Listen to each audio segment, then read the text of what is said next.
네, 최경련의 최강시사 월요일은 경제합시다 코너가 있는 날인데요. 오늘은 좀 판을 키웠습니다. 시간도 늘리고 출연자도 두 분입니다. 이광수, 여러분이 좋아하시는 이광수 미래에셋증권 수석연구위원, 그리고 여러분이 또 좋아하시는 최상우 커넥티드 그라운드 대표 나오셨습니다. 안녕하십니까? 예, 안녕하세요. 예, 안녕하십니까? 예, 두 분 다 젊은 부동산 시장 분석가셔서 제가 참 기대가 많이 됩니다. 일단 부동산 뉴스들부터 검증을 하겠습니다. 아파트 거래량이 쑥 늘었다. 가격 하락세가 멈췄다. 이게 최근에 한두 달 동안 나온 뉴스들인데 이걸 맞는 겁니까? 네. 네. 일단은 거래량 같은 경우에는 전년비해서 아파트 매매 거래량은 작년 대비해서 늘었죠. 그래서 YOY로 30% 정도 늘었고, 서울 같은 경우에도 서울은 이제 전년보다 조금 떨어지지만, 네. 다만 5년 평균 기준으로는 전체 주택 매매 거래량이 평균의 절반 정도 되고, 그리고 서울 아파트 5년 평균 기준으로는 매매 거래량이 마이너스 70% 정도이기 때문에 작년에 기저가 너무 낮아서 그런 기저 효과로 늘어 보이는 것이지 절대적인 레벨은 굉장히 감소했거든요. 절대적인 레벨은? 네, 그래서 좀 활성화된 분위기가 느껴지긴 하지만 제 느낌에는 그 활성화 정도가 무릎 정도밖에 오지 않았기 때문에 엄청 활성화됐다고 보기는 좀 어려울 것 같다, 이렇게 생각합니다. 이광수 애널리스트는 어떠세요? 일단 추세적인 흐름이 중요한데요. 예. 거래량이 절대량은 이제 부족하지만 한 3개월 정도 계속 회복하고 있는 추세고요. 추세적 흐름은? 또 가격도 어떤 실증적으로 보면, 예를 들어서 강남의 아파트가 21억 최고가를 찍었다가 16억으로 빠진 다음에 18억 정도로 회복했습니다. 예. 그래서 그런 흐름을 일단 보이고 있다. 그래서 지금 중요한 건 뭐 지금의 상황은 이렇지만 이게 앞으로 계속될 건가, 추세적으로 이어질 건가, 이런 게, 이런 판단이 이제 중요하겠죠. 계속 거래량이 늘 것인가? 그렇죠. 계속 거래량이 늘 것 같습니까? 어떻습니까? 그거는? 불가능합니다. 불가능하다? 네. 불가능하다. 예. 왜 그렇습니까? 그 이유는 뭐냐면 죄송합니다. 지금 거래량이 회복하고 가격이 반등한 원인을 좀 알아야 되는데요. 예. 그 원인은 가격이 빠졌기 때문이에요. 가격이 빠지니까 수요자들이 들어와서 시장의 변화를 일으키고 있거든요. 그런데 가격이 올랐잖아요. 조금. 예. 그러니까 다시 수요가 줄 겁니다. 아. 네. 그래서 원인 파악을 잘해야 돼요. 예. 그래서 지금의 시장 변화 원인을 예를 들어서 정부 정책이라든가 다른 쪽에서 찾으면 그 정책의 효과는 계속되잖아요. 그렇죠. 그래서 계속 이 추세가 이어질 수 있다고 판단할 수 있습니다. 정부 정책 때문에 거래량이 오르고 가격이 바닥을 찍은 게 아니다. 그렇죠. 가격이 빠졌기 때문에 일시적으로 가격이 빠졌으니까 수요가 당연히 늘잖아요. 그러면서 일시적인 현상이라고 보는 거죠. 그래서 다시 가격이 회복하면 수요가 다시 줍니다. 그런 현상이 이제 반복되겠죠. 어떻게 보세요? 똑같습니다. 네, 이거는 예. 수요 공급 곡선을 설명해 주신 거여서 뭐 당연한 거거든요. 예. 그래서 가격이 오르면은 수요가 위축되고 내리면 올라가는데, 그 30% 넘는 그런 낙폭과대 지역에서 좀 V자 반등 비슷한 그런 가격 급등이 나왔던 배경 중에 하나는 올해 1월 말부터 있었던 특례 모기지 같은 경우에는 DSR 규제도 받지 않고, 그리고 조건도 굉장히 우호적이다 보니까 사실 그 수요라는 거가 돈이고, 돈은 소득과 대출인데, 그렇죠. 대출에서 굉장히 저리 대출을 열어준 그 영향이 조금 있었고, 그리고 낙폭과대가 컸던 게 영향이 있었던 것 같고요. 예. 다만 저도 지금은 가격이 다시 회복했기 때문에 예.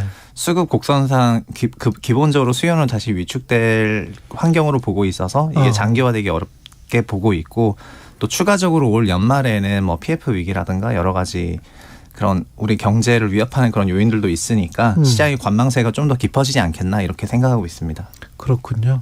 가격이 이 상태에서는 사람들의 매수세가 그렇게 크게 몰리지는 않을 것이다. 두 분 다 그렇게 전망을 하시는 것 같고, 소득과 대출을 말씀을 하셔서 대출 먼저 이야기를 해버리죠. 굉장히 중요한 사안이어서. 네. 예. 대출을 받으면서 우리가 저금리 상황에서 집 가격이 계속 올라갔었단 말이죠. 네. 근데 지금 상황에서 대출을 정부가 아무리 이제 규제를 완화한다고 하더라도 그 대출을 받으면서 집을 계속 살 어떤 세력, 어떤 수요, 이게 있습니까? 그 수요가 말씀하신 것처럼 예. 그 자기가 갖고 싶은 그 선호에 돈을 써야지 되는 부분이고, 돈이 소득하고 그리고 대출에서 주로 발생을 하게 되는데요. 현재는 두 가지 때문에 대출이 좀 잘 늘어나지 못하고 있는데, 예. 추세적으로 우리나라 가계는 2000년대 초반부터 IMF 극복하는 과정에서 가계대출을 열어주면서 그 당시 40% GDP 대비 40%도 되지 않던 가계대출 평균 수준이 두 번에 걸친 그런 굉장히 확장기를 걸치면서 현재는 105%까지 왔거든요.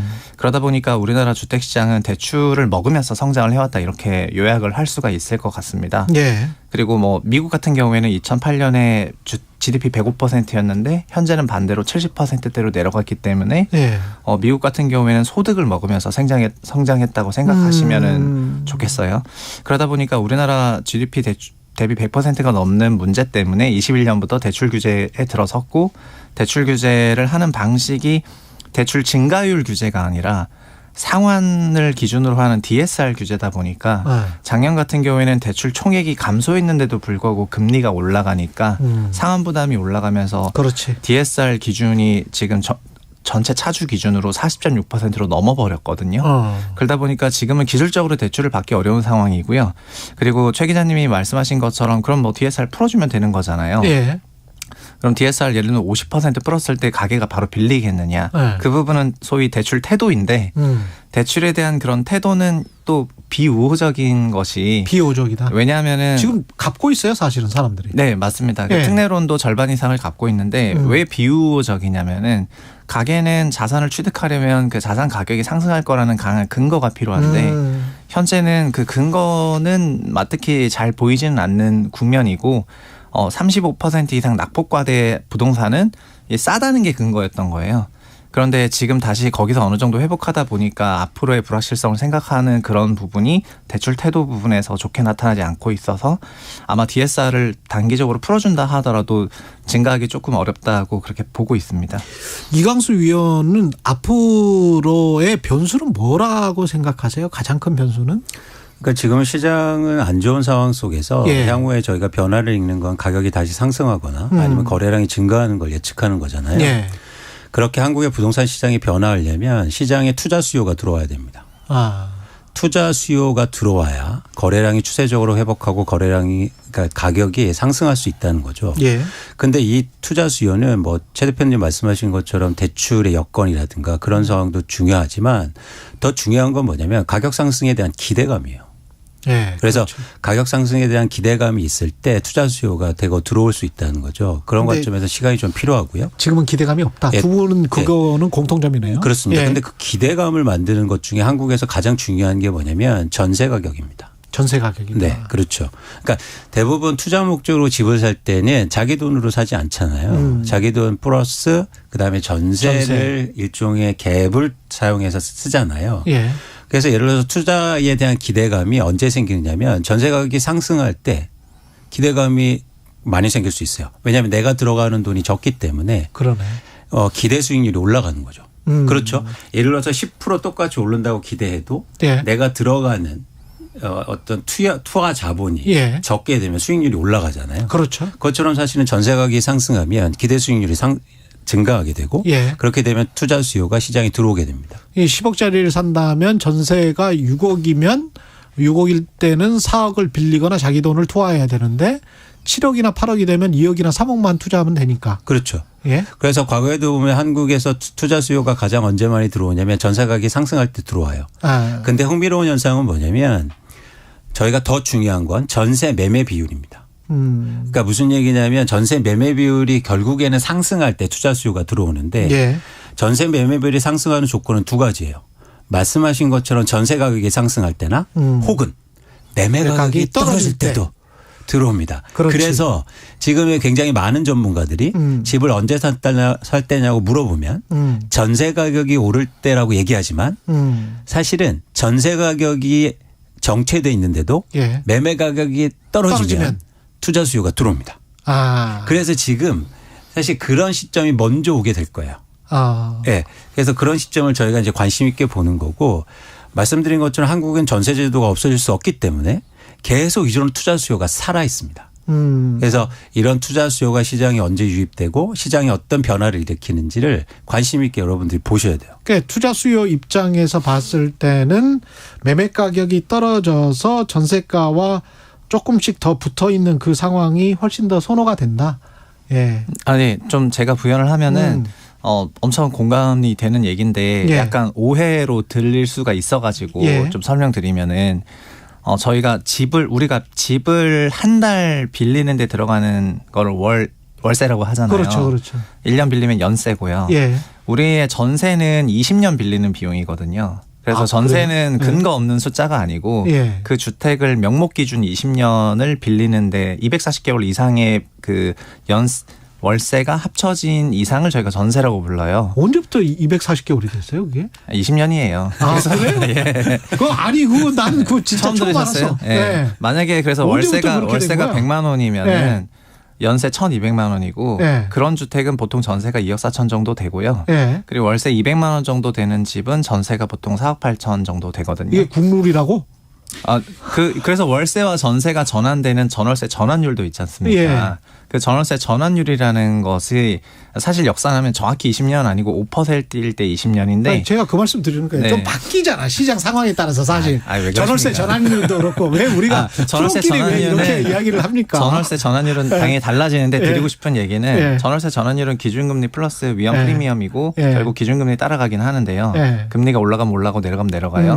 근데 월세와 전세는 전환이 되고 그 전환되는 배율은 정의상 20년 이상 임차료라는 부분이고요. 예. 매매는 뭐냐면은 무제한 기간 동안의 임차료의 개념이거든요. 네. 그래서 전세가 올라간다는 거는 곧 사실은 월세가 올라간다는 것과 같고 그렇지. 월세가 올라간다는 말은 결국 주택의 사용 요금이 올라가는 건데 그렇죠. 매매는 무제한 기간의 사용 요금이기 때문에 월세 올라가는 기간에 펀더멘탈하게 가치 상승 요인이 발생하는 것은 맞죠. 그래서 많은 분들이 현재 하락기가 멈추려면은 전세가 하락이 멈춰야 된다 이런 얘기를 하는 이유가 예.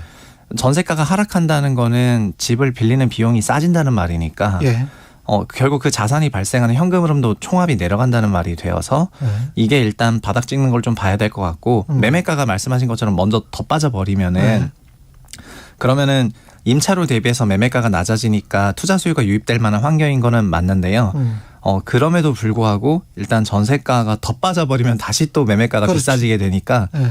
전세 가격이 즉 임차료가 하향 안정화되는 것이 가격 안정화에 매우 중요한 요인이 되겠습니다. 그 투자 수요나 특히 투자 수요보다는 뭐 지금 무주택 서민인데 그래도 조금 돈을 모아놨어요. 그래서 집을 사고 싶어. 근데 집 가격이 너무 높은 것 같아. 본인 입장에서는. 그래서 뭔가 집값의 타이밍을 잡고 있는 분들이 있을 것 같은데 그게 이제 아까 매매가가 떨어지거나 전세값이 올라가 가지고 그 갭이 줄어드는 그 상황이라 그랬잖아요. 그러면 정확히 매매가와 전세가가 몇 % 정도일 때 우리가 집값이 아마 상승 전환할 수도 있겠다. 뭐 어떤 기준을 정해야 될 것 같습니다. 그 시장을 대응할 때는 예. 절대 기준이 없습니다. 절대 기준은 그러니까 없다. 왜냐하면 그때 경제 상황이 다르고 특히 부동산 같은 경우에 여러 가지 요소들이 영향을 미치기 때문에 예. 그래서 제가 전제 드린 건 뭐냐면 시장의 수요가 증가할 때 내 집 마련을 하셔야 되는 거예요. 네. 그게 어떤 수요냐 투자 수요라는 거죠. 예. 근데 과거에 봤더니 그 투자 수요가 가장 많이 증가할 때가 아까처럼 전세 매매 비율이 상승할 때다라고 말씀드린 거지 그게 절대 기준은 아니라는 겁니다. 절대 기준으로 60%다 70%다 이건 그렇죠. 그래서 다시 돌아가면 뭐냐면 그러면 내 집 마련할 때는 언제냐면 제가 생각할 때는 추세적으로 거래량이 회복할 때예요. 추세적으로 거래량이 회복할 때 네. 다시 거래량으로 돌아가는 거군요. 그렇죠. 예. 그래서 이런 경우죠. 예를 들어서 전세 가격이 안 오르고 매매 가격이 안 떨어져도 우리나라 1인당 GDP가 엄청나게 올라서 예. 갑자기 횡재를 맞아서 그러면 거래량이 증가하면서 회복할 수 있잖아요. 근데 저희가 만약에 전세 가격만 보고 있었습니다. 전세 가격 오를 때 살 거야. 그러면 그걸 놓친다는 거예요. 예. 그래서 그러니까 이런 부분에 대한 요건에서 고민도 하지만 결국에는 거래량이 굉장히 중요하다. 라는 말씀을 드리고 거래량 관점에서 여러분이 내 집 마련을 고민하셨으면 좋겠다는 말씀을 드리는 겁니다. 예. 네. 최상훈 대표님 덧붙이실 네. 말씀이 평균적으로 서울시 같은 경우에는 전월세 전환율이 장기적으로 55% 정도였고 예. 그리고 수도권은 지금 60에서 62% 정도 되거든요. 수도권과 네. 광역시가 다만 그 전세가율이라는 것도 사실 더 깊게 들어가면은 뭐 이 프로그램을 한 3시간 해야지 되는데 매매가와 전세가의 그 차이인 갭 가격 같은 경우에는 예. 그래서 그 배율을 물어보신 거잖아요. 그렇죠. 그렇죠. 갭 가격 같은 경우에는 사실은 다음 생애주기 주택의 현금 흐름을 현가화한 것이거든요. 아, 그렇게 생각하면 되겠다. 네, 그러니까 그래서 다음 생애 주기가 명확하고 다음 생애 주기 임차료가 높은 부동산이라고 생각되는 부동산일수록 이 배율이 올라가서 그렇겠네. 서울은 이 배율이 아까 말씀드린 것처럼 50%대, 수도권 광역시는 60%대, 지방을 가면은 70%대가 나오는 거예요. 그렇죠. 그러다 보니까는 그런 장기 평균이 있다는 거는 이제 말씀을 드리고 싶은데 다만 그 퍼센트라는 게 부모 분자라는 게 있으니까 예. 전세가 매매가가 있는 것이고 그래서 매매가 조정이 있지 않은 지역에서 그냥 전세가율이 그 정도 나온다고 덜렁 사는 거는 상당히 위험하다고 개인적으로 생각을 하고요. 현재 시장에서 바닥 실거래로 거래하는 그런 패턴들은 약간 명확합니다. 뭐냐면 작년에 지수 기준 22% 정도 하락을 했는데 보니까 30% 넘게 하락을 한 거예요. 예를 들면 어떤 단지 실거래가가. 그러면 그 아파트 실거래가가 정말 기계적으로 22% 맞춰서 올라오더라고요. 그러면서 평균을 좀 맞춘 건데 반대로 작년 하반기에 거래가 없었다. 그런 아파트 단지 같은 경우에는 실거래 하락이 아직 기록이 안 된 상태여서 첫 번째 기록될 때 보면은 보통 20% 이상 하락돼서 거래가 되거든요. 그러다 보니까는 전년비 그 코로나 이전 기간에 있었던 그 상승률을 다 반납하는 퍼센티지가 매매가 기준으로 25% 정도 되고 연도별로 몇 퍼센트 정도 있는데 그래서 매매 전세 비율로 잡는 것도 좋지만 차라리 몇 년도 가격이라고 마음속에 있는 그런 숫자를 생각하시면서 거래하시는 게 좋을 수도 있겠습니다. 2010년 초 가격으로 돌아가면 나는 좀 살 법한 것 같다. 2019년 초 가격으로 가면은 뭐 내 소득이랑 대출 봤을 때 좀 살 법한 것 같다. 이런 식으로 생각하시면 좋을 것 같습니다. 저 계산을 저 식으로 해석을 하면 서울 같은 경우는 이제 50%, 수도권 같은 경우는 60%라 그러지 않습니까? 전세가율이. 그러면은 서울 같은 경우는 미래 성장 가능성을 더 높게 쳐주는 성장주. 그다음에 수도권 같은 경우는 자산의 가치를 더 쳐주고 사용 가치를 더 쳐주는 뭐 가치주. 뭐 PBR이 좀 높은 주 뭐 이렇게 그렇게 생각할 수도 있겠네요. 실제로 전월세 전환율이 그 임대 요구 수익률인데 요구 수익률은 결국 알짜 자산으로 갈수록 반대로 낮아지는 경향이 있는데 지금 보니까 그래서 실제로 강남 같은 경우에는 4%대 초반 그렇죠. 그리고 서울 일반 지역은 4% 중반 그리고 경기도로 가면은 5%대가 나오고 지방으로 가면은 6에서 7%가 나오니까 그렇구나. 이게 임대 수익률이랑도 똑같고요. 근데 이후에 이제 캐피탈 게인 양도 차익을 더 얻을 수 있는 지역에 관한 거네요. 사실. 근데 이게 그러니까 전세 매매 비율에 대해서 여러분들이 꼭 아셔야 될 건 뭐냐면 말씀하신 것처럼 서울이 낮죠. 낮은 이유는 뭐냐면 전세를 끼우고 사는 갭 투자가 많기 때문이에요. 그러네. 네, 그러니까 뭐냐면, 그러니까 갭 투자가 많으니까 어떻습니까? 전세 공급이 많죠. 그러니까 그만큼 사실은 서울이나 수도권에는 지방보다 전세 공급이 굉장히 많아요. 투자자들이 많으니까. 그렇죠. 그러니까 전세 공급 수요보다도 전세 공급이 많아지니까 지방보다도 상대적으로 전세 가격이 싸다고 느껴지는 거죠. 가격 대비해서. 그런 사실은 수급에 대해서 여러분들이 깊게 고민하실 필요가 있어요. 근데 물론 최 대표님이 이제 수치에 대해서 말씀드린 그런 기준도 굉장히 중요하지만 그런 퍼센트나 기준들은 언제나 변할 수 있고 어떻게 이렇게 말씀드리면 그렇지만 그 상황에 따라서 계속 변할 수 있기 때문에 그 점에서 좀 아셔야 될 필요가 있다는 거죠. 예. 그리고 최상욱 대표가 올 여름 역전세난이 아주 심할 것이다. 부동산 시장을 부셔버릴 것이다. 제가 그렇게 세게 말했나요? 이거는 너무 세게 말씀하신 거 아니에요? 저는 올해 하반기가 역전세가 가장 심한 그런 기간이라고 생각은 하고요. 그래요? 그거는 지난 2년 동안 우리나라 기준금리가 너무 크게 오르면서 시장 전월세 전환율도 급격하게 상승을 하고 있는 추세거든요. 전월세 전환율이 올라가면서 동일한 월세라 하더라도 명목 전세 그 환산 전세가액이 낮아지고 있기 때문에 여기에 덧붙여서 최근 전세 사기라든가 이런 전세 기피 요인들도 많고 그리고 종전에는 전세금의 상당 부분을 저리로 빌릴 수 있다는 점에서 전세가 월세 대비 유리했던 점이 있었는데 현재는 전세대출 금리 자체도 높아지다 보니까 임차인 입장에서는 어차피 2년 또는 4년 살 건데 20년 이상 임차료를 파킹할 필요는 없거든요. 그러면서 자연스럽게 월세가 좀 월세 상승이 올라오고 전세는 하락하는 이런 현상이 나오고 있는데 공교롭게도 전세가가 가장 높았던 게 21년 말이니까 플러스 2년 차인 23년 말에 역전세가 가장 크게 나타날 것이고 그래서 전세가 하락 등 역전세는 기술적인 요인으로 거래 시장을 압박할 거라고 생각을 하고 있습니다. 한국은행에서도 3월 달에 여러 리포트를 낼 때 20년과 21년 2년 동안 월에 약 2만 호 정도를 갭 투자를 하더라. 근데 현재는 월간으로 4만 5천 정도 아파트, 그러니까 전체 주택이 거래가 되고 예. 아파트는 3만 세대 정도 거래가 되다 보니까 이런 갭 매수 차주들 중에서 한계 차주가 나왔을 때 이 물량이 매도로 나오게 된다면은 거래 시장에 받아주기 어렵지 않겠냐 이런 거를 넌지시 얘기하고 있거든요. 그래서 하반기에는 그런 현상들이 조금 있지 않겠냐 이렇게 생각하고 있습니다. 그리고 하반기에 또 변수들이 미분양, 부동산 PF 이거는 금융이랑 또 섞여 있는 문제는 어떻게 보십니까? 일단 여러분들이 미분양 아파트나 부동산 PF는 당장 한국에 지금 거래되고 있는 부동산 가격에 직접적으로 영향을 미치긴 단기적으로는 힘들다고 보고 그렇습니까? 있고요. 저희가 네. 이제 관심 갖고 있는 건 건설사들의 유동성이나 아니면 금융기관들의 그런 어떤 PF 부실 문제 예. 이런 부분에 대해서 이제 관심을 갖는 이유죠. 예. 그래서 그런 관점에서는 사실 중공업 미분양이 굉장히 중요합니다. 중공후 미분양. 예. 그래서 왜냐하면 지어놨고. 아파트가 짓고 있는 동안에는 사실 만기 연장도 되고 어느 정도 금리 조정도 되지만 이 사업이 완전히 끝났을 때도 미분양이 남아 있으면 이제 본격적으로 디폴트 리스크, 예. 즉 상환 리스크가 커질 거예요. 과거에도 보면 2008년도에 우리나라 미분양 아파트가 16만 가구가 넘었는데요.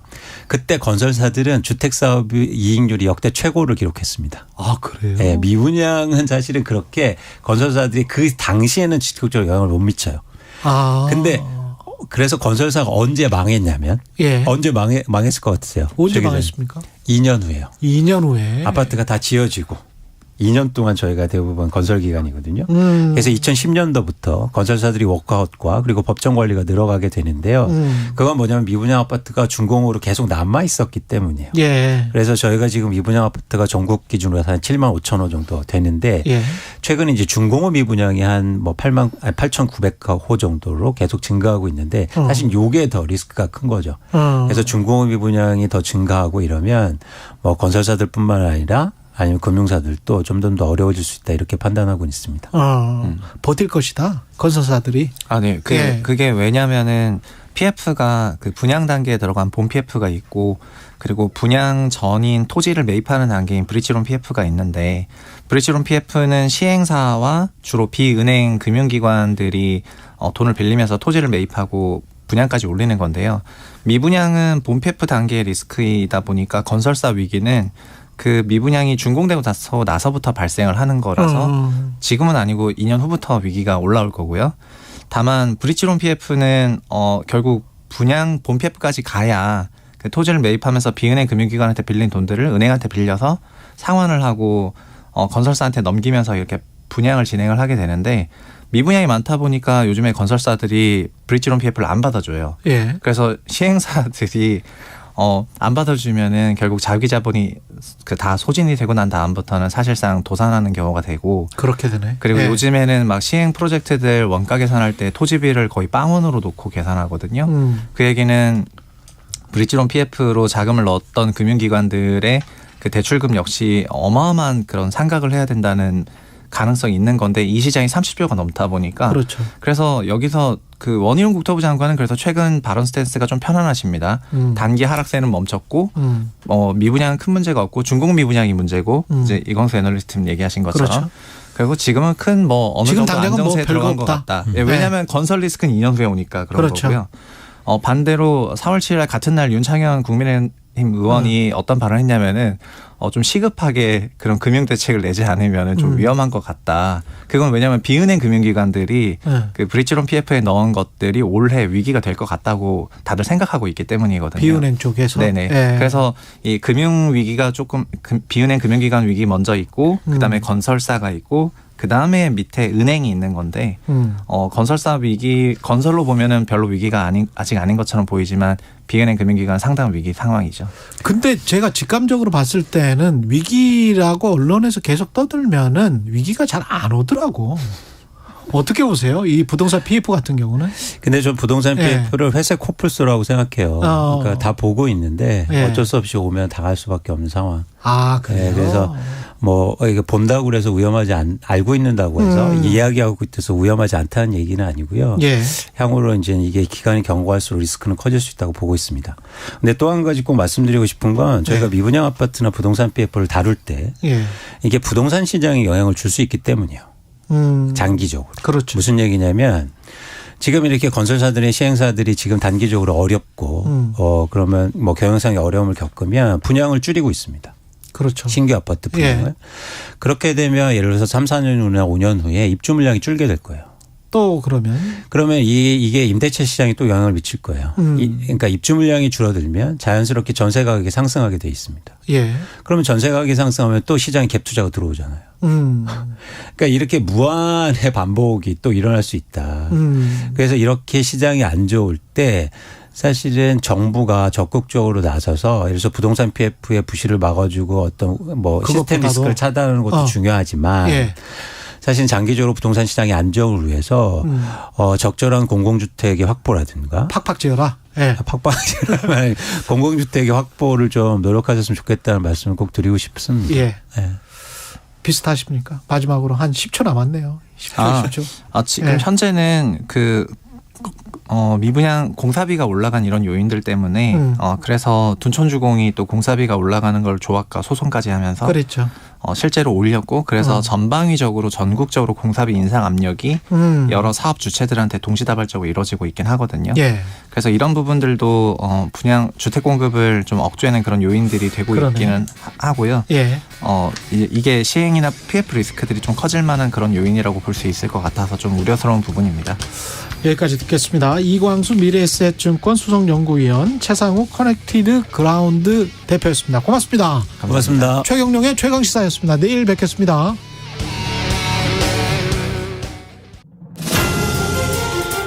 세계보건기구 WHO가 1급 발암물질로 지정한 미세먼지